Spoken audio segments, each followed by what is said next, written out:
Hi, everybody. Welcome to That Vegan Teacher's class. Today in class, we have George Martin. How's it going, George? Yeah, thanks so much for having me. It's very nice to finally speak to you in person. Okay, cool. Well, of course, I'm saying class, but really, I'm clearly in my kitchen, and it's a Sunday morning. So I've got my hot water here that I'm drinking. I don't want to show you and spill it all over my computer, but yeah, so we're going to be talking about censorship and about all things vegan for we don't know how long, half an hour, We're going to see how it goes. Yeah? Sound good? Perfect. Yeah. Okay. So I first met George online when I was a new vegan. I don't even know if I saw you before I was vegan. How long have you been vegan for? I've been vegan now since January 2013. So yeah.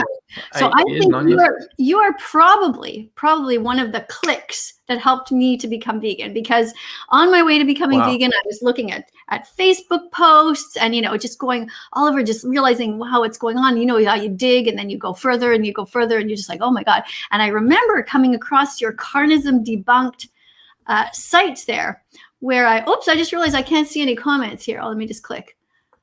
Yeah, I'm having trouble with the comments. I don't see any comments on screen, so I won't be able to. I'll have to deal with that.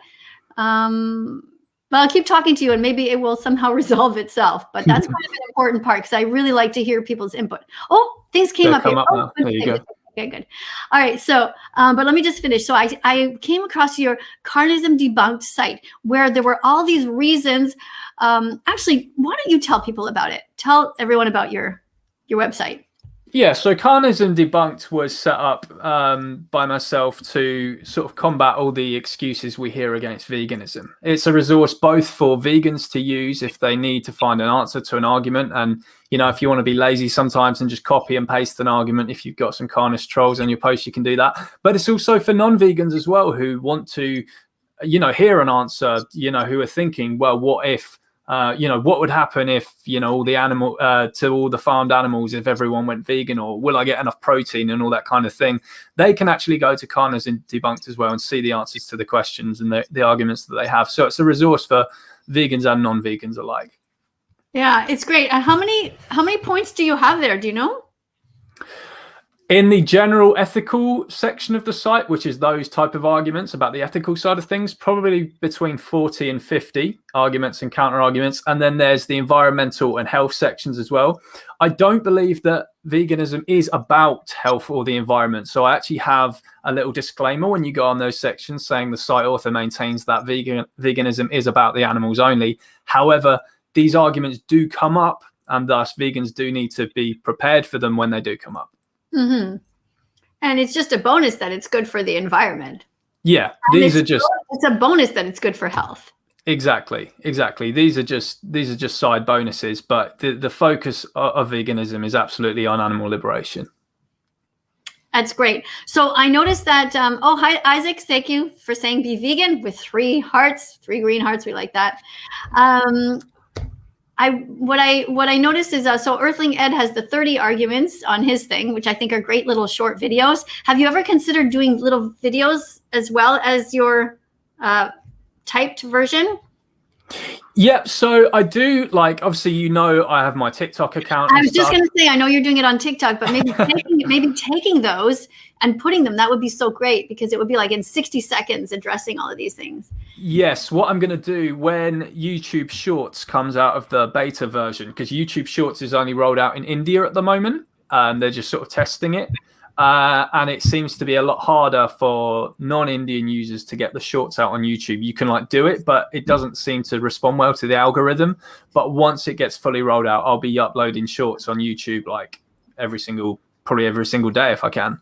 So yeah, I'd like to put those sort of arguments into little bite-sized videos for sure. Shorts being 60 seconds? Yeah, I think YouTube, it might even be shorter than that. So all the social media companies are sort of competing with each other now for these tiny short videos, because TikTok is just leading the way for engagement, right? Absolutely. As you found out, you had 1 million subscribers before they unfairly censored you. I think Instagram, they've now released Reels because they think, oh, well, hey, we need to compete with this now. Yeah. And YouTube now, they've unrolled Shorts as well, and they're just testing it mainly to Indian users. You can do them, but the engagement isn't good. Mm-mm. I think this is such a great thing. I mean, that's what attracted me to TikTok in the first place, was this ability to do these short videos, because people don't have a long attention span, and because it was just able to just go all over the place. And I was actually only realized recently that YouTube has these has stories. I was just like, one day I was scrolling, I was like, what's this? This is something in the shape of a portrait. What's this? And I realized I've only just started putting stories there, which is kind of cool too. Yeah. But yeah, so I think but it has its downfall. Like, what I love about TikTok is that I can use all of my sounds, and they have all the right stickers, and you can do this sort of where you stand in front of the green screen. Like, other social media really has a lot of catching up to do. Instagram is in my view, I don't know, I just can't seem to get into it as much or as well. But I'm obviously, since having been, kicked off of TikTok and keep making new accounts, I'm always going to have a presence on TikTok. I always have an account or several going that people don't necessarily know about, because I think I say people because I mean the haters that already know me. Like, clearly not everybody around the whole globe knows me. So what I try to do is I go into other areas where they've never heard of me, and there I can build an account. And there, it's like I almost try to shelter myself from people who already knew me, because those people just come in and spam and try to get the account taken down. But what's good about all these other things coming up is that, you start fresh, and you're not immediately being censored. Now, your account was taken down already on TikTok or not? It did, but I managed to actually successfully appeal my censorship. But it's just inevitable that if you're an animal rights activist speaking the truth on there, you will get censored one day. So I've even said, I saw a guy do a video about you, and he was this smarmy guy, and he's saying, "Oh, Miss Katie, no matter how many times you come back on TikTok, we will get you removed." And I said, "Look." Yeah, and I stitched his video, and I said, look, as an animal rights activist myself who's speaking the truth on that toxic platform, I know that I will also be censored one day. But that doesn't mean that you're right. It just means that you don't want to be called out for your unethical behavior towards animals. And that's why they do it. Censorship is the tool of someone who has no argument. Yeah, I agree with that.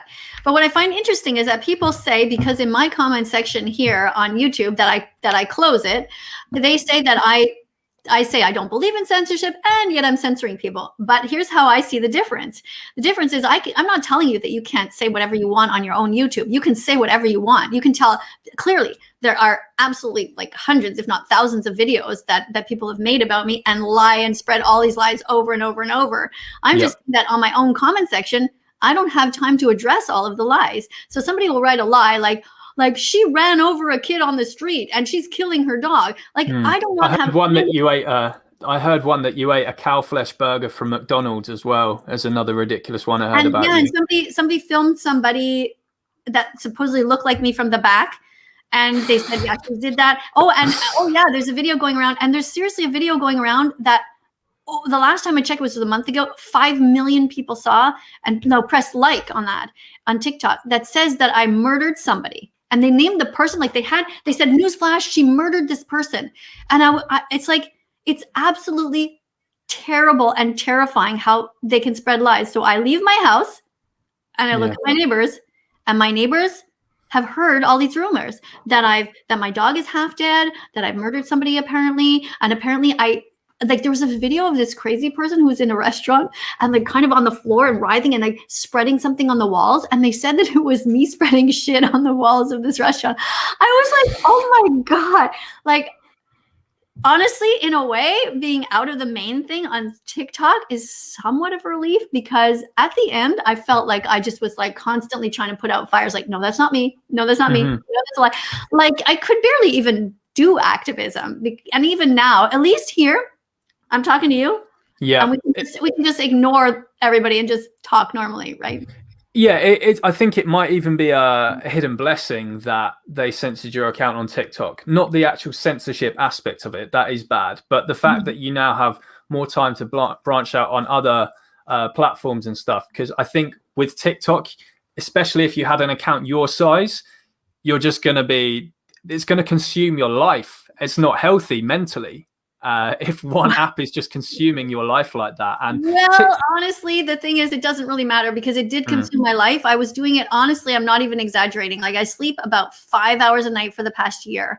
And it has consumed my life caring about the animals, realizing the reach I had. So it doesn't really matter. I've been, I might not be on TikTok, but I'm still everywhere else. And that's all I do. All I do is everything I do has to do with the animals and spreading awareness about it. It's just part of me, but it's part of it is also because it's just my hobby. Like I like writing songs. So I incorporate it. Like this morning, I just wrote and I composed and recorded 3 15-second songs for my DistroKid Spotify thing that I can put up about that people can use these sounds on TikTok. They're all about vegan dogs. So I want to promote that because a lot of people don't talk about that. Yeah. But I think it's great. How many followers do you have now on TikTok? I think I last saw about 6,000 or. Yeah, I think it's like 5,500 or something like that. So they've built up fairly steadily. So that's all good. And yeah, as I say, though, I mean, it might all just be to no avail because, one day they will just cancel my account for sure. Just like but it doesn't mean it's to no avail, though, George. It means that you've reached how many people, right? And I think. That expression, which we vegans don't use, we shouldn't put all our eggs in one basket. Yeah, okay. Yeah. What would be the non-speciesist version of that? But you shouldn't concentrate all your stuff on one social media. Like I never thought that my account would be taken down and banned forever, considering that the absolute truth is that I am not racist. Although people spread that lie, I am not homophobic. I mean, I'm bisexual. And it doesn't even matter what I am, whether or not, I fought for the rights of gays to marry here, gay and lesbian to marry here in Canada. I was one of the people who was out there saying, let's get this going. So, it's absolutely ridiculous, the lies that they've told. But besides all of that, whatever. The public lynch mob will try and make a witch hunt against you for anything that slightly deviates from their narrative. They don't care how much you care about these issues and how much you fight for them. If you say one little thing that in any way goes against their status quo that they're trying to push, they will make you out to be the worst person in the world. Yeah, it's really interesting and sad, actually. Yeah, they'll pick on anything. Okay, so let's talk about this comment here. Can you read it, George? Yeah, that's my friend Gawain. He's an activist in Bristol. He's doing a lot of stuff for the animals here, and he's a good guy. So thanks a lot, Gawain. Yeah, that's great. Now I don't know. I can't really read the comments here at the same time. So what I'm gonna do is I'm just gonna sort of randomly click on something and we'll respond to it. Okay, it could be good or bad. So you go ahead and read it, George. So it's like a little lottery of comments here. Okay. I used to wear real fur. I've watched Dominion. I went vegan and stopped. Excellent. Well, that's very good, I guess. So congratulations, George, on making the switch. And it's good to see Dominion had a good effect on you. That is really great. So you want to tell everybody a little bit about Dominion, George, why they should watch it? Do you know what? The funny thing is, I haven't even actually watched it yet because I haven't watched Earthlings either because I'm in one of those. Does it sound selfish to say I kind of don't feel I need to sit through that if I'm a vegan and watch all that horrific stuff happening to animals? It's more for non-vegans to watch. But absolutely, but it is a very effective documentary. I know this from the comments that there's been about it and from vegans who have watched it. So absolutely, people should watch it and witness firsthand the horrors that they subject animals to. We should not deny with our eyes what the animals have to endure with their bodies. It's absolutely right. I totally get it. I mean, when Dominion movement came out, I was already full out vegan. And I don't deny it. I tell everybody that I am suffering from dystopia, the anguish of being vegan in a non-vegan world. Yeah. It is not a day that goes by where I feel at least some kind of sadness at something that I see that really triggers me, whether it's another McDonald's ad or people that are just so cruel, people who deliberately, spam things like I ate bacon today.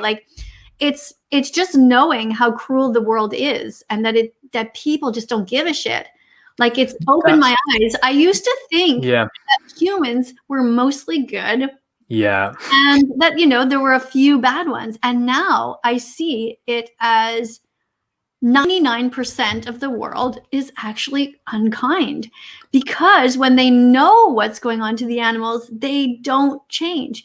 And look at I'm sure you must know many people who are vegan and their own families are not vegan. And that's just look, like somebody comes out of the closet as vegan, a teenager, and they're so excited to tell their parents, you know, hey, I've watched this documentary.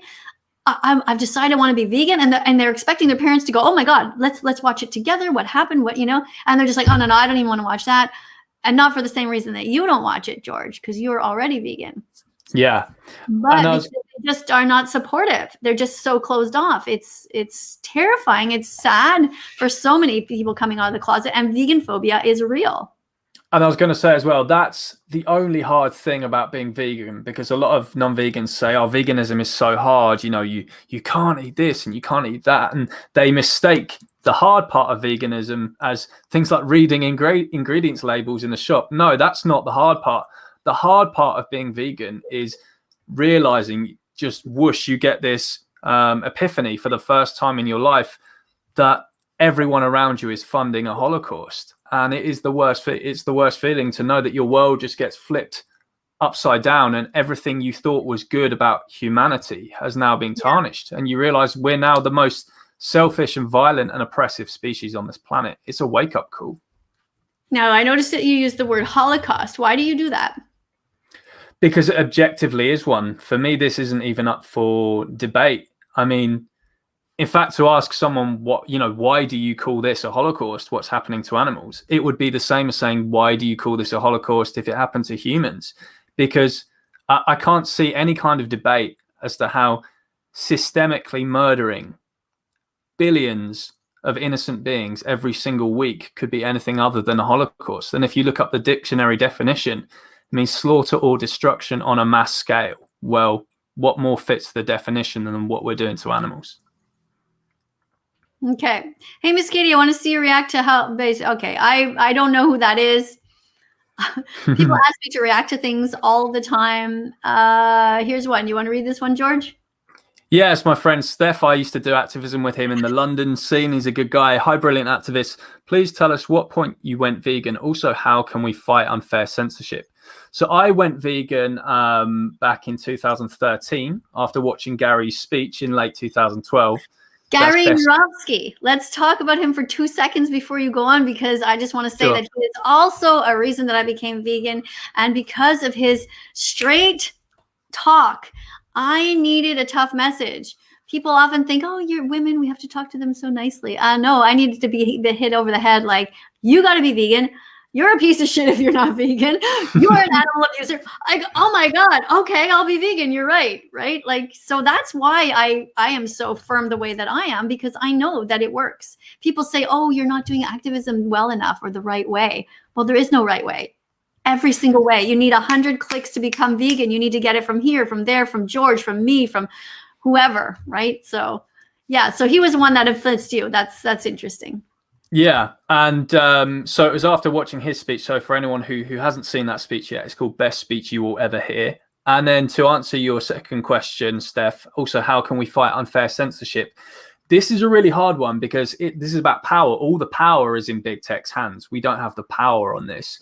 What we have to do is be bold and speak up against censorship, including in cases where someone you disagree with has been censored. Because that's the mentality now in society. It's, oh, well, I didn't like this guy, so that's cool. Haha, he or she got banned. I totally agree with you. And like, do you know who Ben Shapiro is? Yes, I do. Okay, so Ben Shapiro, I just thought, you know what?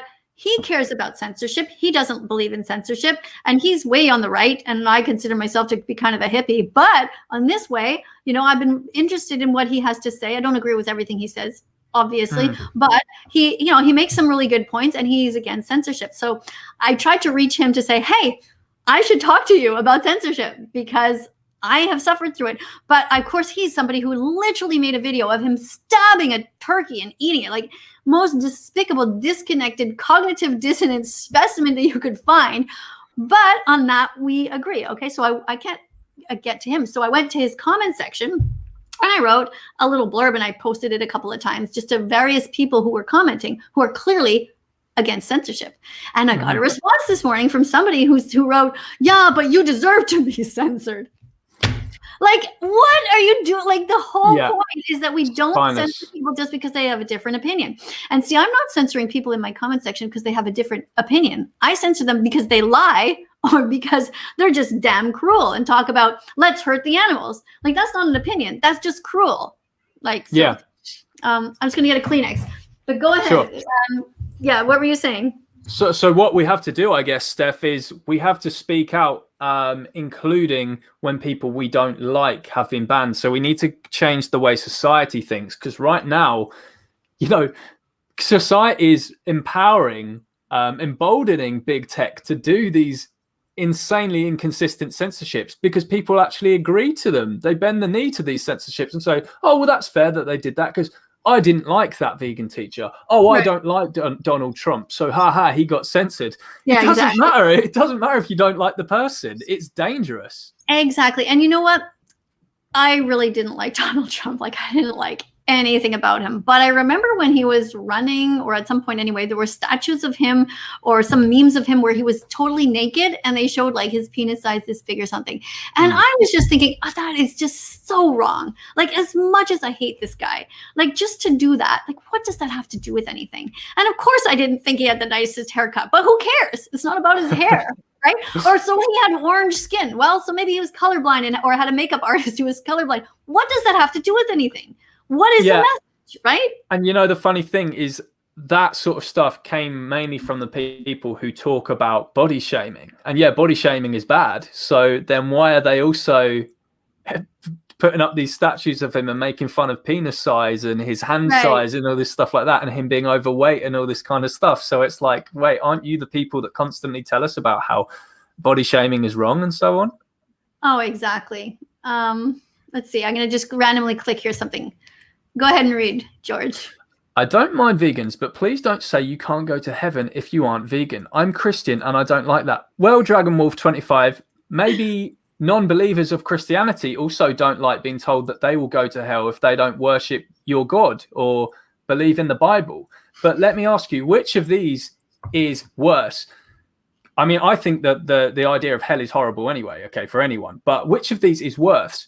Going to hell because you murder, rape, and abuse innocent beings, or going to hell because you don't believe something written on a book comprised of ink and paper? Which is worse, Dragon Wolf 25? Yeah. You see, this is what happens all the time. And now the reason that they say that, and I don't know how much you were following my account, but I wrote a song and it's called Heaven is Vegan. And my point in that was to say that heaven is something that we create here on earth. We create heaven or we create hell for the animals. I never actually said, except to John Robert Bell, that anybody was going to hell. It's just because it rhymed with his name. I don't know if you know who he is. John Robert Bell, some terrible guy, Joe Roby, who has 5 million followers on TikTok and who was constantly attacking. I was just minding my own business on TikTok and he comes swooping in and says, you got the definition of vegan wrong. Because I said, well, there's the vegan society definition. And he's like, oh, it's not that. Anyway, just, oh my God, just the most despicable human who would just never talk about the animals ever, and constant character attacks and constant twisting of things. So I got on my little ukulele and I said, John Robert Bell, you're going straight to hell. And that's the only person I ever said it to. But there's a rumor going around that says that I told some 9-year-old that they're going to hell. Well, first of all, I don't know. Why is a 9-year-old on TikTok? You're supposed to be 13, I think. So second of all, when you respond to the comments, look, who's Dragon Wolf? This person could be 6 years old, but could be a 9-year-old. I mean, I probably say not 6, but could be 9, could be 99, right? We don't know. We're going to respond to the comment. Look, there's a picture of, what is that? I can't even tell what that is. Some human or girl with a ponytail. I don't know, right? Yeah, just a little cartoon. So if I'm singing a response, or I'm saying, I said on TikTok, good people go to heaven. I said, that's what I said. I never said bad people go to hell. I always was very careful with how I said it, except for John Robert Bell. But, and the point is, what is that? And then I said, of course, that I change my religion all the time because I take the good from each religion. So, if somebody's saying, it's time to circumcise your baby boy, I'm going to be like, okay, you know what? I don't want to be Jewish today. Now I'm Christian. No, we're not circumcising baby boys because these are other issues that I feel strongly about. Right. Yeah. And, if I want to attend a gay and lesbian wedding and some religion tells me, well, that's not good, but I'm not going to be that religion today. I'm going to switch to, I'm going to be Unitarian today. Yeah. Unitarian Universalists who are pretty open about that. Anyway, so do you believe in heaven and hell? I don't, and I wouldn't like to think that they exist either. I think it's a horrible idea. I wouldn't mind if Just Heaven existed. That would be cool, as long as it was vegan up there. But it would be, obviously. But no, the idea of the fear that I think they're kind of controlling methods that organized religions have come up with, and it's kind of like that's how convincing people often works, unfortunately, is through the tactics of fear. We're seeing it now with the cancel culture stuff. Conform to our methods or we'll cancel you and we'll burn down your house and we'll blah blah blah. And I think organized religion has worked in the same way of that. They said, if you don't believe what we believe, you'll burn in hell for all eternity. And so people, right, you know, and so people conform to that. Yeah, but what the thing that I got a lot on TikTok is people saying, well, it doesn't really matter what we do. As long as we have a personal relationship with Jesus, we're going to heaven. What the fuck is a personal relationship? So you can consistently do bad things, but you're going to heaven. How did they ever twist the Bible to get that out of it? Like, there are some 10 commandments there. Supposedly they're there because you're supposed to be commanded to do them. I don't know. Yeah, hey, I want Dragonwolf to see. Yeah, go ahead. I want Dragonwolf to see just how insane that is, that they think faith is a better reason to be rewarded in an afterlife than actually being good, being kind, and not harming others. You know, it's insane. Right. Oh, this is a funny one. I like this one. You are forcing a dog to go vegan. Well, Vintage Iced Tea, I would say you are forcing innocent beings to die for your unethical beliefs. And if you do have a dog in your companionship, Vintage Iced Tea, you are forcing innocent animals to die for that one animal. You're forcing thousands of animals to die to keep one animal alive when you don't even need to. And what do you even mean by forcing a dog to go vegan? Since when do dogs just eat what they want anyway? They eat what their human companion gives them. And, you know, CARNISM always come up with these arguments of, well, you know, they wouldn't naturally eat this in the wild, they'll go for this. I'm sorry, since when have chihuahuas hunted cows and pigs? They wouldn't stand a chance. Yeah, I wouldn't like to see that. That would be animal abuse, putting a chihuahua against a pig. God. My God, a pig's teeth would slice through a chihuahua like knife through butter. So why would you even say that it's you know, if you're talking about natural, do not feed your chihuahua dead animals for sure. Yeah, exactly. And it's just, it doesn't make any sense. You cannot, then people always use this word force. I literally wrote a little ukulele song that talked about that. Like, I can't force you to do anything. I can't force you, you know, and it was just going on about how I can't force you to be vegan. I'm not at your house. I haven't like burst down your door. I'm not like lying on top of you with a big block of tofu, shoving it down your throat. I am just telling you, we're just here on our own little platform, chatting away. You can go. I don't have to be here. And I'm not forcing my dog to be vegan. I am simply not forcing my knife to go on another species to kill for her. I'm not paying anybody to do anything bad to my dog. CARNISM is forceful. Veganism is not. Veganism is an anti-belief forcing movement. We're against forcing beliefs on innocent beings. Right. We're against forcing them to do something that would cause harm. Now, the other thing that people have said recently is, I don't know if you saw, but there was a recent video in the winter where we took our dog to a golf course where it's open for people to be, dogs to be off leash. And the snow was melting. And there was a dead rabbit there that other dogs, I guess, had taken a bite out of, or I don't know. Anyway, all of a sudden my dog showed up and she had like a rabbit's foot in her mouth. And everyone was, I decided to grab my camera right away and film her because I try to be as honest and transparent as I can. And I'm like showing, look, this is my dog eating meat. Okay. She is eating meat. Maybe the first time that I've ever seen her do it since I become vegan, but she found this. Now, what am I going to do? Why would I take it away from her? There's absolutely, being vegan is about doing the least harm possible. She found this rabbit leg. If she wants to eat it, she didn't kill the rabbit. And even if she had, that is not up to me. My responsibility as a vegan is to make sure that I do not buy dead animals, pay people to kill them for my dog. If my dog is walking down the street and wants to eat a worm, that's her business. Like, I can try to go around the worm if I can, just to let the worm live and say, hey, honey, hey, sweet Bella, let me give you a sweet potato when we get home. I can do that.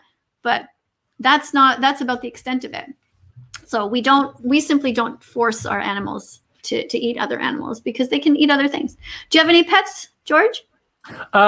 Not personally right now where I am living in Bristol, but when I'm back home with my family, like my family have a dog called Monty. He's a gorgeous boy, and you can see highlights of him on my Instagram page. If you just go on the CARNISM Debunked Instagram page, I've got a little highlight reel called Monty, so anyone who wants to see him can see him there. Okay, very cute. And is your dog vegan? No, my parents aren't vegan themselves. Apart from my mum, who I was telling you earlier, she's cut all animal foods apart from sea animals out of her diet. So I'm gonna get her to watch Seaspiracy because it's a very good documentary. But yeah, they obviously won't feed Monty plant-based because they're not fully plant-based themselves. Mm-hmm. Well, is that obvious though? Because some people don't want to, just can't for themselves imagine living without burgers, like or steak or whatever. But if you're at the store and you're ordering, you can order vegan dog food or non-vegan dog food, and you're not the one who has to taste it. And to the dog will just eat it because it tastes good anyway. So I don't know if it's so obvious necessarily. Unless, go ahead. I guess to a non-vegan, they're obviously going to think, well, if I'm not vegan myself, why would my dog be vegan? So it's just if I wasn't vegan, I wouldn't be feeding my dog plant-based. I would be feeding them dead animals as well if I wasn't vegan, because I'd be killing animals myself in my own choices. So the whole idea obviously wouldn't have appealed to me. It wouldn't even occur to me why I would need to do that.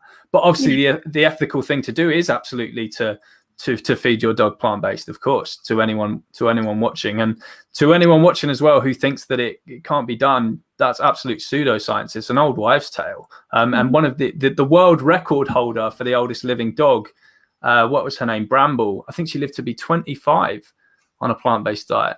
Yeah. So yeah, well, that's kind of what I was getting at, is that if you presented that evidence to your parents, let's say, and said, look, these dogs can live longer. Don't you love our dog, Monty? Don't you want her? Is it him or her? Him. Or them? Him. Okay. He's a him. Don't you want him to live as long as Bramble? They might say, oh, okay, yeah. Because, sometimes people they do it because, I could see how it could maybe be different, but I kind of get what you mean. Anyway, vegan dog food is more expensive. I think this might be true, but so what?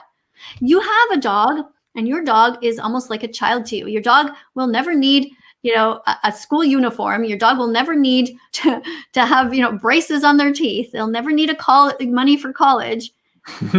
What is the problem? Like, what? You're not buying, you're not buying diapers for your dog. Like, what do you invest in your dog. You have a dog. He or she is part of your family.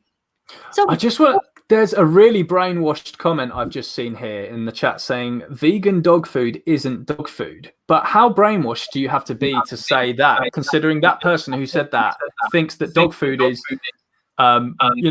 jellied crap in a tin that they've just muddled together off a factory floor? That's weird. Yeah. Okay, here's one. Go for it. I have an important question.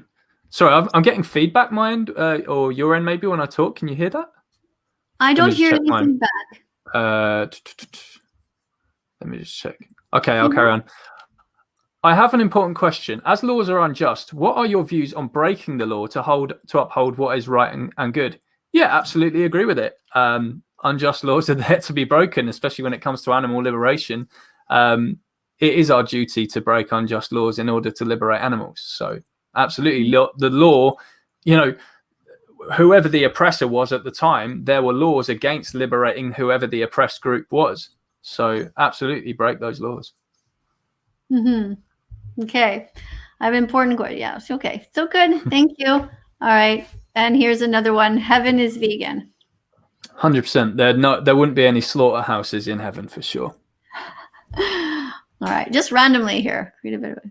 Yeah, living vegan. Yes, Louis. Thank you. Okay. What's this? I hope your doggo soon becomes vegan. Oh, yeah. Yeah, that would be nice. I don't know. People post the most random things. Okay. I don't know why they're writing this. And then like people just, do you still have a platform? Well, I think this is a platform. I don't know. I said, how do you still have a platform? They want you to be banned. Oh, yeah. Okay. Now here's another comment. I don't know. I guess these are maybe some answers to other people's comments. If morality is subjective, then anything goes. It's absurd. Okay, so these are people commenting to each other's things. They're not a context. So sorry. I guess I am going to have to read a little bit. I can't just sort of randomly click somewhere because people are just having their own chat there. I'd like to ask that person, though, by the way, who just said that, if morality is subjective, would they say that if it was them who was having their throat cut? Would they just say, well, morality is subjective, so who cares? And I wonder if they will write to their members of parliament or whoever, the local authorities, and say, morality is subjective, so should I ever be raped or murdered or abused, please don't penalize the person who did it to me because morality is subjective. And who would you be to force my opinions on them? You know, it's the most inconsistent thing to say that. It's crazy. You want to read? Strange things that aren't vegan: apple juice, white sugar, marshmallow, watch out for gelatin, and some alcohols. So please don't drink these things. So, well, firstly, it depends on the brand. Apple juice absolutely can be vegan. There are, I think the person means there are certain things you just have to watch out for. I'm sure certain apple juices might contain like gelatin or collagen or some kind of thing like that, but most probably would be vegan. White sugar, I know that's an issue in the States. I don't know if it's an issue anywhere else. In the UK, I don't think sugar is filtered through bone char in the UK. Marshmallow. Yes, I mean, you can get vegan marshmallows though, but generally it's made of beef gelatin, so dead cow. And yeah, some alcohols, it depends on the type of alcohol. Red wine, you generally have to watch out for. I think most red wine probably isn't vegan, but then spirits pretty much all are. And then a lot of beers and stuff are vegan, and it depends on the type. There's an app that you can go to called Barnivore, and you can type in whatever your alcoholic beverage is, and it will tell you if it's vegan or not. Barnivore. Yes. Yeah. And of course, apple juice, you're better off to have an apple anyway than the juice because you're not having the fiber. So that's something to note. And yes, there are definitely vegan marshmallows. One brand is called Dandies, and they tasted the same. They were really good. We've had them at camp. There's a camp that we go to here in the summer. It has a week of vegan camp. It's really fun. So. You should come if you can do one day, Miss Katie, to the Vegan Camp Out UK. When is it, by the way, this year? August the something, or is it July? No, I think very interesting because this guy whose name is Daz Games. Yeah, he has 6 million views. And he's been really mean to me here over on YouTube. And I just made a video to him yesterday. I read a letter from the animals. Yeah. And I just got an Instagram from him inviting me to go to England to debate him in August. Oh my God. Yeah. The stars are aligning. Wow. It's usually some big show or something. So I said to him, well, thank you for the invite, which is, you know, what's amazing is I actually didn't find the message myself. I have so many messages on Instagram that they just go. And it was just, I just give my account to my husband. Sometimes I say, can you just like look and see if there's anything there that's not all spam? And he's just like, oh, Daz Games wrote to you. Like this guy who has 6 million followers. So I was like, oh, okay. Like I would have missed it. I would not even have seen this invitation, which makes me realize at the time that I had my 1.7 million followers, the amount of messages that I missed are incredible. Like so many media outlets were trying to get a hold of me. I realized later I was just doing my thing. I was just, doing TikTok. And because all of my phone number and everything and my main email was completely spammed, I couldn't find anything in there. So I was like this little island just doing my TikTok and nobody could really reach me. It was so strange. It was, fame is a very strange thing. And I don't recommend it to people, actually. It's not fun. What's the fun about walking down the street and wondering if people are going to like shoot a gun at you or come and give you a hug? And do people recognize you when you're out? Oh my God, I can't leave the house without sunglasses and a hat. Yeah. I can't. It's just I can't even tell you. It's so strange because there are always, well, look at it. If vegans are about 1%, okay? I don't think we're more than that, honestly. I don't even know if we're that many, okay? 1%. We're not even 1%. Yeah, I don't say think less so. than that. Yeah. I agree. Okay, so think of that, okay? If I have 100 neighbors around my house, right? Then what does that mean? How many people are there that actually really, dislike me, right? Like 1 out of 100 might like me. Yeah. And the amount of people that heard these lies about me, that I'm killing my dog, that I murder somebody supposedly, that I ran over someone, they say, in a car, and my God, and no, they say that I'm racist. I'm not, homophobic. I'm not. Like, I can't even.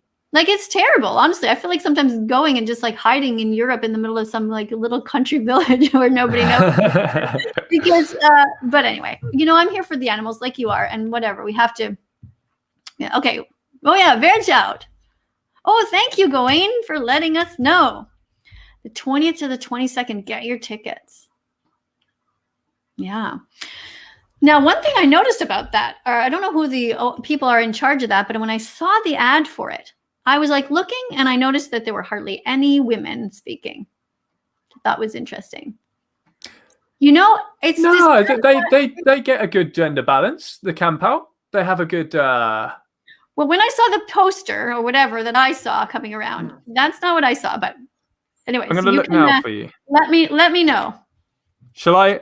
Let me just see. Here's right. So we got Chris Peckham, Joe, Fiona Oakes, Mobius Loop is a group I think has women in it. Count how many. Well, you know what, George? Let's look at it after, unless you could hold it up, because it'll be boring for the audience. Because what I would like to do is list all of them, unless somebody can tell us, like, just go through the list and tell me how many are women and how many men. I'm just curious. Now, why am I making that point? Okay. I am making that point because it's not that look, the best speakers should speak. The best speakers should speak, no matter what their gender, okay?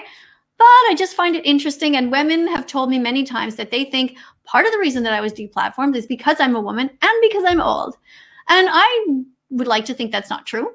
But, think right now of how many people who are in their 50s that you know of that are animal rights activists with gray hair, who don't try to look younger with a ton of makeup and dye their hair, because everyone dyes their hair nowadays. It's just like, just see someone with gray hair, kids automatically assume you're 100 just because you don't color your hair, because we are not used to seeing people age normally. People are always trying to hide the fact that they're getting older, and I'm not one of these people who tries to hide that. I'm just 56, and that's what a 56-year-old looks like. Yeah, and there's so many filters now that everyone's using and stuff, and everyone, even people in their 30s, like, well, I'm in my 30s, people are trying to look younger with filters and stuff like that. Yeah, and I just, I want to be the kind of person that when you meet me in real life, I'm exactly what you see. I'm not trying to be fake. Anyways. Okay, so what... I don't know what we have here. Freely, somebody's saying freely. I don't know why. Let's see what this is. Don't block me. This is a genuine question. I have a Python. He's 1.5 years old. He's in an obligate carnivore, meaning he can't be vegan. What about him? Yeah, so this is one of those questions that simply has no good answer. It's a catch-22. If you have a true carnivore, like a snake in your care, anything you do essentially is going to be unethical from a vegan perspective. So there is simply no good answer I can give to that. With a dog, it's very, very easy. You can just say, boom, put them on plant-based dog food, just like Bramble, the world's oldest living dog at one point. They're fine. With a snake, the options are you either murder countless animals to keep that snake alive, which is unethical. You murder the snake to save those animals, which is also unethical because you keep murdering that snake. You release them into the wild, which is unethical because then the snake goes out and kills all other animals. Or you give them to a sanctuary or whatever, where that sanctuary is just going to feed them murdered animals. So okay, I got to stop you there. I don't think a snake going out to kill other animals is unethical, because that's what they do. And that's just the way it is. Like lions kill zebras. It's not unethical in my view. It's because, we can talk about redesigning the whole planet, but it's the way it is right now. They don't have a choice. But I see it as a couple of things. First of all, I have some vegan friends who have a vegan company, dog food company. It's called Vigor, VGRRR.com. They just happen to be here in Montreal, and I get their dog food from them. And that's why I promote them, because they're just a couple and they're super nice. And they are talking about, for cats, for example, that cats can be vegan, and all they need is the right nutrients in there, right? The right vitamins and minerals and taurine, and I don't know what. I'm not a vet, I don't know exactly what goes in there. Okay. Yeah. But cats can be vegan. There are vegan cats all over the place and they're fine. And Vegan Gains is one of the people who has a vegan cat. Do you know who Vegan Gains is? Of course. Yeah. Subscribe to him. I've always been a fan. Yeah. He's here in Canada. And he's a supporter of mine, and he has a vegan cat. And so what this company did is we were talking about this. And one thing that they can do is they can find a way to put vegan food in kind of like a packed shape, because all you need is the proper proteins and nutrients, right? And if you maybe, we were talking about developing something like this, and maybe like you get it on like some sort of a string or something, right? And you like sort of hang it above the snake's cage, right? And you move it around as if it's like a mouse, right? Yeah. And then the snake would jump, open his or her mouth, grab it, leave the string behind, and feel like they've just eaten a mouse without actually eating a mouse. So I don't know if that exists yet, but that's what they're trying to develop. And why not? Yeah, so that's 100%. That's one solution, right? And of course, lab grown meat or something like that, or whatever does the least harm. But the main message I want to give to people is don't fucking buy a snake. Leave snakes alone. Don't support pet stores. Why are people buying snakes when you know that you are now going to have to murder a whole pile of other animals? Just don't do it. Yeah. And that would be a great solution to the problem, the conundrum. As humans, we're the most technologically advanced species on the planet. If we can avoid having to murder animals just to keep one other animal alive, we should do that. And that thing you mentioned about what they're trying to develop, that would be great. Yeah. Yeah. And you know what? If possible, to release the snake. I mean, it might, obviously don't put your snake outside in the freezing cold snow. But can you find a way to drive or go somewhere where you can release your snake, where your snake, yes, your snake might die earlier than if you kept it in your house, or him or her in your house. I'm trying not to say it for animals, but it's hard because I was a speciesist all my life. Well, at least maybe I was, I don't know. But this is the way we've been taught. So your snake, can you find a way to put him or her somewhere in nature where he or she will be able to try to fend for themselves, where you're at least not paying to murder all these other animals? This is, I think, it's always about trying to do the least harm. So try to do the least harm. That's all that vegans can do. We are not perfect. Yeah, there's just no easy solution to this one. The snake one is just a very tough one. And even that, with the solution you just read there, I mean, this could be a whole other long video if I went into the reasons. But even that, because the snake's ultimately going to be causing suffering to all those wild animals and stuff. So it's just horrible. It's a horrible thing to have to deal with. So my advice to the person who had the snake is, I'm sorry, but I just don't know. Okay, so I'm curious now, because you think that putting the snake out is somehow unethical, even though this snake by nature would be in their own ecosystem. So what you're saying is the best possible thing is to kill the snake, is what you're suggesting, really, to do the least harm. To kill the snake would do the least harm, but that would still be unethical. So what I'm saying is it's a catch-22. There's no nice way of doing this. Okay, but George, I'm going to press you for that. So What is the most ethical thing to do? So here's the choices. You keep the snake in your house, and every day, I don't know how often they eat a mouse. Once a day? Once every 2 days? I think maybe twice a week, once or twice a week. They don't eat a lot. I just saved 2 mice. I don't know if you were following my account here, but I saved 2 mice that were under my fridge in ethical mouse traps. And oh my God, are they the cutest things? They are so cute. They have their own personality with their little tiny feet. I cannot even imagine putting a snake in there and watching them be murdered. Right. But they were wild mice. So if you release the snake into the wild, that's different. That's not me deliberately doing it, right? But you release the snake. But that's me releasing the snake and not saying, not releasing the snake directly in front of a mouse who's tied up and has no chance to this way. It's like the snake, the mice have a chance to run away. So to me, the most ethical thing to do is 1, kill the snake, or release the snake. And since I personally would never be able to kill an animal, and I don't think it's right. I don't think it's ethical. I think the most ethical thing that we can do is drive to wherever it's warm enough, the closest climate that you can physically get to, do your best possible, and release the snake. And never buy another snake. And spend the rest of your life telling people to not buy snakes, because they are bred in this way because they are put in pet stores. But you know, I'm open to change my mind. I'm learning. I'm a new vegan. I've not even been vegan for 5 years. Coming up in June, it will be 5 years. So. Ultimately, we have to apply this consistently. So if we do a consistency test and we say it's with humans, it's still either way is unethical. So let's say, because snakes eat humans as well, right? So would it be ethical to just release a snake into a playground of school children? And I would say no. So then why is it ethical to release them into an area where there's mice? What's the difference? They're still killing an innocent being who didn't want to die. Then with the option of killing the snake, well, if you took that option, you'd have to kill non-vegans, because non-vegans also rely on murdered animals to survive. They don't have to, but they do. The ones who weren't going to change. So that would lead to insane conclusions where you have to go around murdering people. So either way, it's unethical. There's either you're releasing a snake into a playground of school children, or you're murdering school children have the ability to run into the building and wait till the snake moves on because there's nobody there. Or, I mean, it's not like, you know, the school children are tied up to poles and they are one of them for sure going to be eaten. I'm just saying. But I'd be a psycho if I did that, right? You and I, you know what? We have to debate this and come up with, okay, George is the king of the world, and George must decide.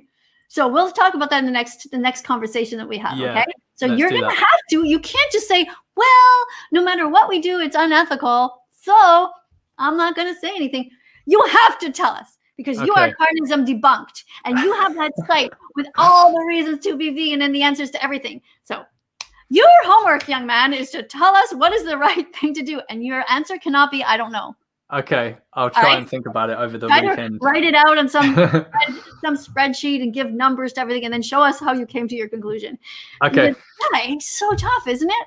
It is. Look, it's horrible to think about. But just don't buy snakes, right? Isn't that a solution we can all agree on?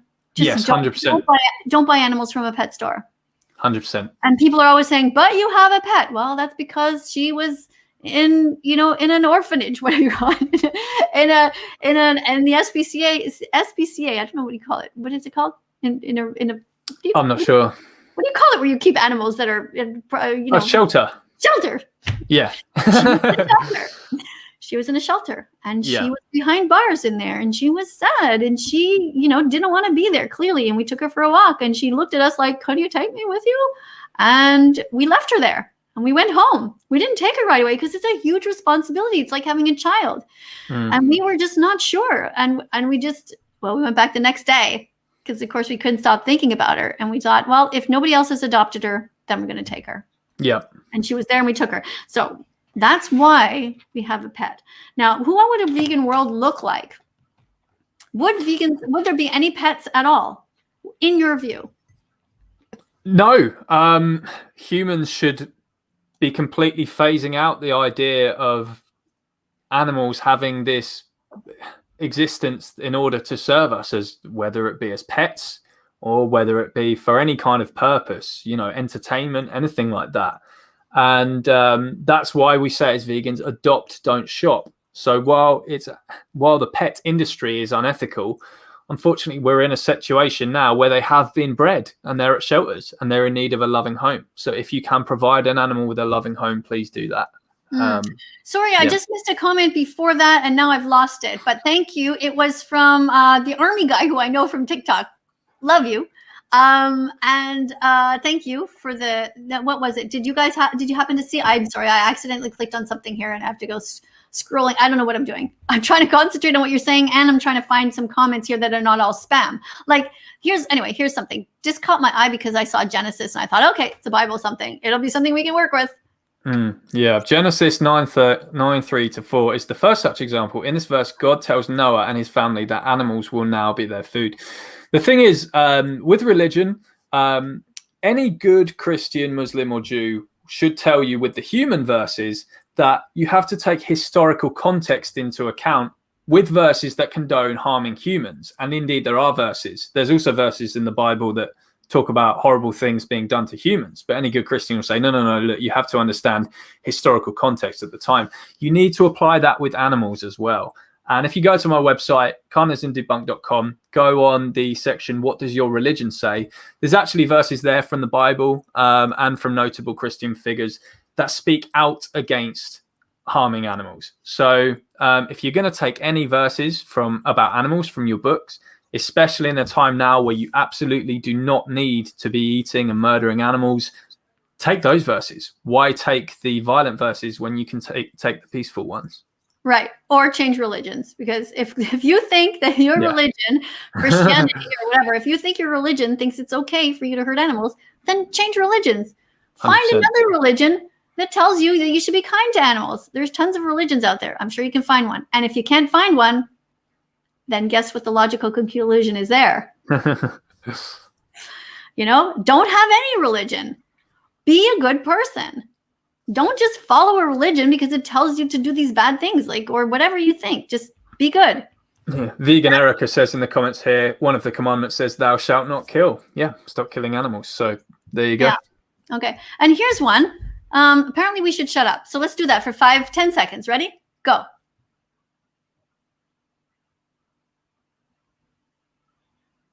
There, I'm done now. Sorry, gonna bug you now. I was only at 6.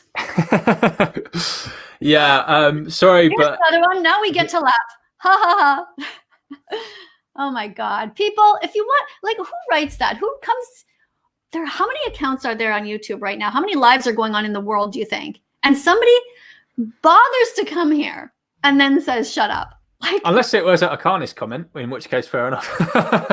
Oh, are you saying shut up to someone who's, oh, thank you then in that case? Oh, well, we don't know. Yeah, we don't know if it's us or the... Okay, no excuse for animal abuse. Yeah, okay, I'm sorry if I'm just gonna randomly click here. I'm gonna scroll. What's this? Love the vegan teacher's message. Oh, thank you. I'm not sure which message that is, but thank you so much for loving it. What's this? Tattoo. Go ahead, George. Tattoo ink. A lot of black dyes are made from charcoal, which comes from burning animal bones. So please be careful on what ink you use. Yeah, so there are a lot of tattoo parlors now that use vegan certified ink. So if you're getting a tattoo, and lots of vegans have tattoos, do your research on Google beforehand, and you should easily be able to find one. There's lots of tattoos all over the place. So yeah, just do your research beforehand. Yeah. Okay, what's this? Oh, be vegan. Okay. Oh, I saw something that said vegan teacher something. Oh, wait, what's this? Everything moves so fast, guys. I said so many comments today. Wait, what's this? Okay. I have a question. How can I persuade my friends to go vegan? I am already pro-vegan and more activist. Go ahead, George. So Gary Yourofsky actually said, don't waste your time too much on friends and family. They're the hardest people to convert. So if you do want to try, do go ahead. But, show them what you saw. Show them if it's Gary's speech or Dominion or Earthlings or whatever it is that you saw, and explain to them the moral imperative. And as long as they see what you saw, as long as they're ethical enough, they'll make that right decision. If they don't, and there's no convincing them, again, don't waste your time, because there are thousands of people out there who will change, and it's if you're wasting too much time on the unchangeable, you can't get to the changeable, and you need to be doing those bits of activism where you can actually change people. The clicks. It's all about the clicks. If you're realizing that you're trying to convince your family and they're not getting any clicks, it's time to move on, because my whole family may not be vegan, although a lot of my family members are. But what I have to do is take a break, because you need to get clicks from everybody. So maybe others of my family members will listen to George one day. Where's George? Oh, you're over here. Wait, no, you're over here. Wait, what? Okay, why can't I point at you? Oh, there you are. Okay, George over here. I'm not used to that. Usually I'm always on the other side on my channel anyway, vegan teacher when I did. Okay, anyways, the point is that, not all activists are effective with all people. And so somebody might think that my approach is too firm, and maybe people in my family might be like, okay, it's too tough, or maybe it's too soft. But so you have to let go. Basically, picture 100 vegans, okay? 100 vegans are all out there giving clicks.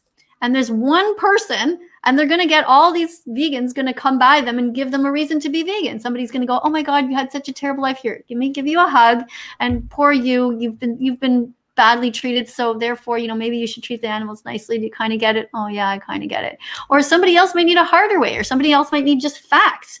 Who knows? Somebody might need a song like you should be vegan, whatever, we all become vegan for different reasons, and we need to get the clicks so they get into our head, the science, the reasons behind it. They have to get into our hearts. It's very complicated, and we don't have the answer, and nobody has the answer. But Gary Yourofsky was absolutely right. Don't waste time on your family. Don't waste time on any one person. Unless it is somebody that is like your significant other. If you're becoming vegan and you have a boyfriend, girlfriend, husband, wife that is reluctant, let's put it this way. If you haven't yet married somebody, I would suggest that you go all out and try to convince that person. And if they refuse, I would move on. I would just say, look, this person clearly doesn't understand my core values, and this is not going to work. But when it comes to other family members that you're so quote unquote stuck with, your parents or whatever, your cousins, there's only so far you can go.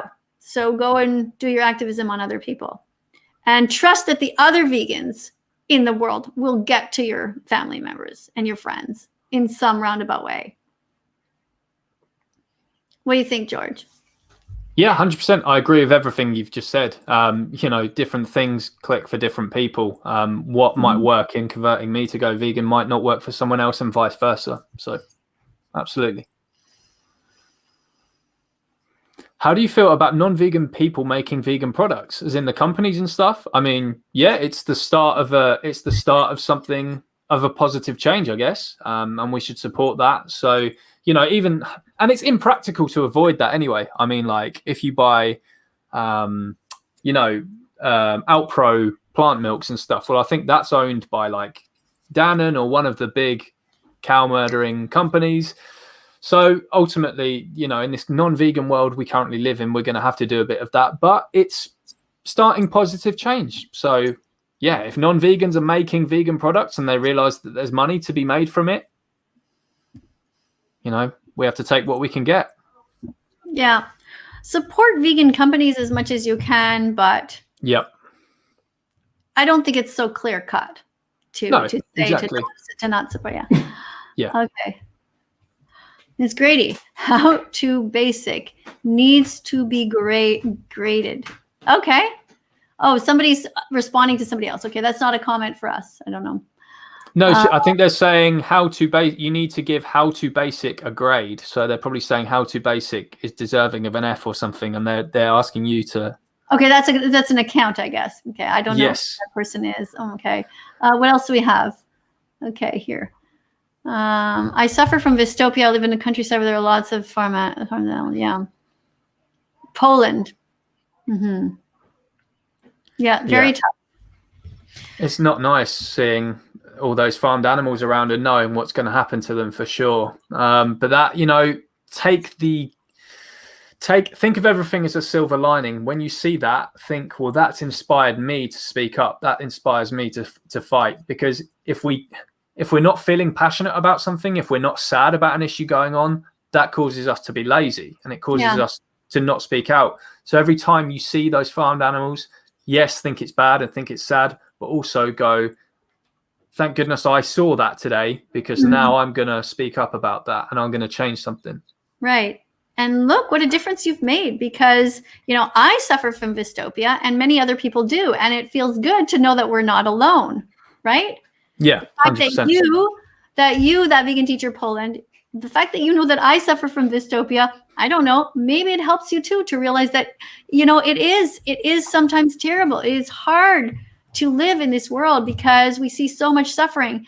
But I try to inspire people to get up every day and just keep doing your activism in whatever way you can, whether it's to write this on your shirt and walk around, or, if you're not in the mood to be a target, close yourself off, wear your sunglasses and a hat, but, leave stickers around, leave pamphlets around, or just come onto social media and make your own videos. If people make videos, for example, here on YouTube that are, like say 7 or 8 minutes long, and they want me to give them a grade, go for it. Vegans can always support vegans. And that is one of the things that I wanted to talk to you about sort of in closing, because I realize we've gone past an hour, is one of my pet peeves is I think that vegans do not work tightly enough with each other. They do not support each other's work. Now, in all fairness, we are all so busy just trying to do our own thing, right? I was there on TikTok trying to do my own thing. But the reality is, before I became famous from TikTok, I was supporting many activists all the time. If I saw a live on Facebook, I was in there sharing to every single group I knew. This is before any of that, Yeah. And I was writing comments and trying to, like, in the comments here, one of the things that's important is for anybody who's watching who is a helper or a vegan, is to reiterate the messages that we give. For example, if George here says something like, you shouldn't have pet snakes, don't shop, adopt, then you can rewrite the words that we say. You can do that completely incognito. You can have a name of an account that's not even your own, and you can be so supportive of other vegans without ever showing your face in the world. So when we look at the comments, we go, oh, okay, yeah, look at what this person's doing. Another way that you can help is to relieve your Vistovia, to make yourself feel like you're helping, is go to my sounds on Spotify and use them in TikTok videos. You just type in That Vegan Teacher, Miss Katie, and I have all kinds of songs. There's 60 seconds and 15-second songs that you can just click on. It'll be a sound, and then you can just put a picture of a cow or whatever. You can just decorate it, and it's a way of saying, without your own words, but using the words to my songs to give out the message. It's a wonderful, easy way to help each other. And it's such simple activism we can do as well. Just uploading a quick video where you're not even featured in it, just to TikTok or something. You can even just screen record a snippet of Gary's speech or Earthling Ed's speech or something like that, and just boom, put that on TikTok. 1 minute, done. That's simple activism you can do for the day. Right. Or you can find a female activist somewhere and use their clip. Again, I come back to it. I'm fascinated that so many of these activists work in a sort of a line like this. And what I would like to do, here's one thing that I came up with, an idea. I think that we should have pods. And the pods should consist of 5, let's say 5, 6, maybe 7 vegan animal rights activists. I mean, when I say top of the line, I mean people who don't censor themselves, people who are willing to call it rape because that's what it is, what we do to the animals. And by we, I don't mean me. I mean what society does. Yeah. And we are willing to call it a Holocaust because that's what it is. It is an animal Holocaust. People who are consistent in their beliefs and in the way they act. And we should find pods where we work together and support each other. That means when, let's say, George, you're doing a live, you tell me when it is, and I will come and show up and help to moderate and be like a consistent soldier and assistant to you. And when I do it, you will help me. And the reason I say it should be in small pods is because we can only stretch ourselves so far. We cannot help the thousands of activists, right? But we can be in pods, and we can make the pods kind of fun. Like we can have, just for the hell of it, we can have an all women pod, and you can have an all men pod, or we can mix it up, or we can have we can, whatever, it can be whatever, ideally you're all mixed, all different ages, and the gender doesn't matter, and the skin color doesn't matter. That's ideal what I would like. I just think that it is interesting that if you ask anybody, who are the top animal rights activists that you know of right now, who are they going to name? It depends on the person. I don't think so. I mean, you're saying that, but I have done my own, research, and it rarely comes up that there are female animal rights activists named at the top. I'm just saying, or definitely nobody in their 50s, 60s, 70s. And I would like to see that change. I think that people should not be afraid to come out of the closet as vegan animal rights activists. Like I see a lot of people name like Ingrid, for example, and Melanie Joy. And then as for intersectionals, well, they never name anyone who's white and male. They'll always name someone who doesn't fit that demographic they hate. So wait, say that again. They won't? Wait, say that again. If you ask an intersectional vegan who their favorite activist is, they will never name the people you're thinking of. They will always name someone who isn't white or who isn't male, because that's their target of their hatred, right? That we see so much. Look, and honestly, I hesitate to talk this way about, my age and the fact that I have gray hair and stuff like that, because the reality is I think it shouldn't matter at all. And I just find it interesting. And I really think it's wrong in a way also that people say, well, you're white and you're male, therefore your opinion doesn't count. Like, yeah. Right. But and we're seeing so much of that. I also want to draw attention to this. And I'm just urging everybody to just think about it a little bit. Think about the animal rights activists that you know. And if you're going to say, Joey Carstrom, James Aspie, Earthling Ed, like these are the ones that pop into people's heads. And yet these people are working, the way I see it, working in a funnel. Like Earthling Ed, who I didn't know who doesn't know me from anybody, as far as I knew. I was at the top with 1.7 million followers, more than he has. And I was working my butt off, 19 hours a day for a year. And never did I get a single, hey, way to go. Or from James Aspie, or from Joey Carstrong. But I have consistently promoted and supported these people over many years. So I'm just saying I find it odd. So it's either because, whatever, you're old and you're a woman, we don't care. Or it's because, let's pretend let's get rid of that, okay? Because I don't really like talking that way.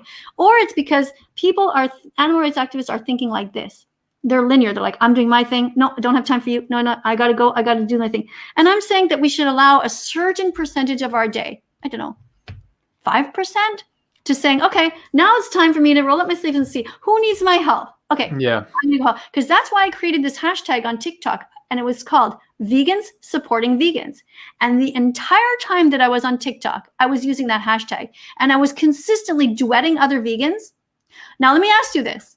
If I go to your TikTok, do I see you duetting other vegans? Very occasionally, but maybe not as often as I should. Well, I'm suggesting that I think we all should, okay? Not meaning to pick on you, okay? And when you're right. You're right. And when you do so, just have a little mental check. How many of them are women? I'm just saying, I'm not saying it should be most, but it should be, it should be visible. And should it be also that we're duetting people with dark skin? Yes. This is what I find fascinating, that anybody dares to call me racist. Because if you look at my history, I mean, even the videos, for example, that I showed yesterday, and I showed 2 videos that I used to show at school, both with primarily dark-skinned people as the main characters, which I didn't even realize that I was doing that until I was starting to be called a racist. And I thought, what? I went back and looked at my history and I thought, there's absolutely zero evidence of that. So we must just keep that in mind a little bit. And I think that we as animal rights activists should really be trying as hard as we can to promote other people. And if anybody is working their ass off and is a vegan animal rights activist and has been for a long time, and I don't mean just you woke up yesterday and you're calling me up to help you, but you're working hard and you want my help, try to find a way to contact me. I would love to help you.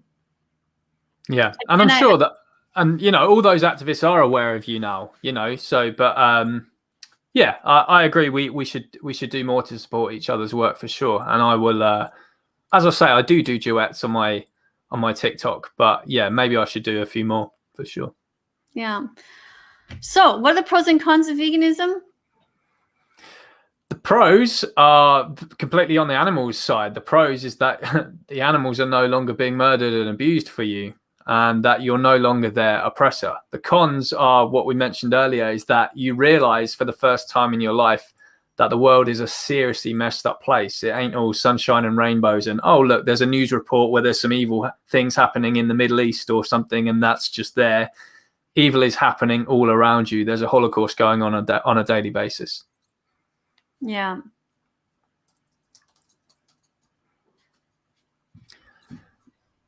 Watch the George's video on carnism being a religion. Oh, and you are my favorite activist. All right, George's video on carnism being a religion. What is that? The title of it? What? It's called. Yeah, my video is called something like "Veganism isn't a religion, carnism is," because you know carnists often say, "Oh, you vegans are like religious fanatics, and veganism is like a religion." And I say, "No, carnism is the religion." Yeah. If you put a link to my channel in the description after this, Miss Katie, that'd be good because then people can click on my YouTube and see that kind of stuff. Yeah, for sure. Yeah, awesome. Definitely. That's a good idea. Okay, I don't know what they just clicked on here, but no idea what that means. Okay. Yes, thank you, Prina.